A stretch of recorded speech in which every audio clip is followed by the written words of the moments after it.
मराठीच्या मुद्द्यावर भाजप खरंच बॅकफुटला गेली आहे का? आणि मनसेनी या मराठी मुद्द्याचा खूपच चांगल्या प्रकारे फायदा घेतला आहे का? सर्वांच्या मनात हाच क्वेश्चन आहे. आपण याविषयीच बोलूया. आत्ता सध्या मीरा भाईंदरचं प्रकरण चालू आहे. तिथे मनसेनी मोर्चाचं आयोजन केलं होतं.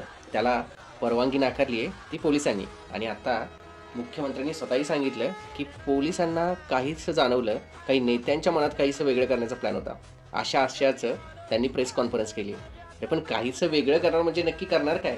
त्यांनी मोर्चाचं आयोजन किंवा मोर्चाचा मार्ग जो निवडला असेल किंवा ज्याची परवानगी मागितली असेल तो मार्ग तोच असेल जिथे परप्रांतीय व्यापाऱ्यांनी मोर्चा काढलेला.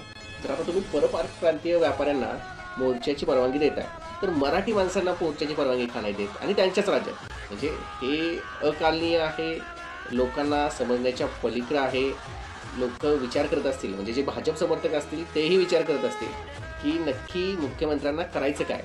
गृह मंत्रालय त्यांच्या ताब्यात आहे. ते आता प्रेस कॉन्फरन्समध्ये बोलत आहेत की पोलिसांनी परवानगी का दिली नाही, काहीतरी त्यांना कारणं असतील.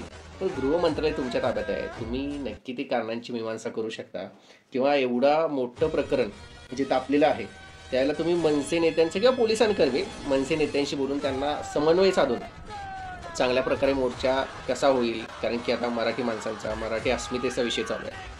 मग यावेळी आपण खूप चांगली भूमिका घेऊन कसं ही परिस्थिती हाताळू याचा प्रयत्न केला असता तरी चालला असतं का? मुख्यमंत्र्यांना परिस्थितीच हाताळायची नाही आहे किंवा मुख्यमंत्र्यांना जे काही होतं आहे त्यातून राजकीय फायदा दिसतोय.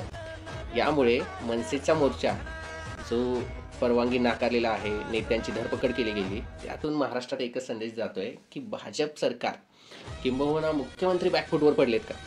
कारण आत्ता दिसताना तर तसंच दिसतंय.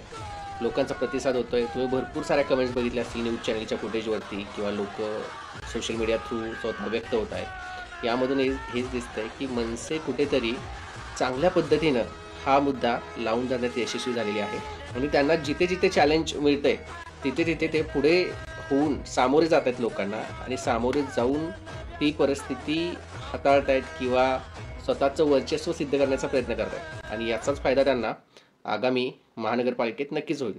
यामुळं आता सध्या जे सरकारने हिंदी मराठीच्या मुद्द्यावरून पुढे घेतलेलं प्रकरण होतं ते त्यांच्याच अंगाशी आले.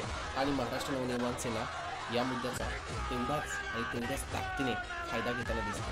कारण की मोर्चा असो, नेत्यांची भाषणं असो किंवा क्रिया प्रतिक्रिया या सगळ्या बाबतीत महाराष्ट्र नवनिर्माण सेना ही खूपच पुढे जाऊन मैदानात जाऊन लोकांच्या बरोबर राहून या प्रकरणाला तडीस नेण्याचा प्रयत्न करते. आणि याचा फायदा त्यांना आगामी महानगरपालिका निवडणुकीत होईलच.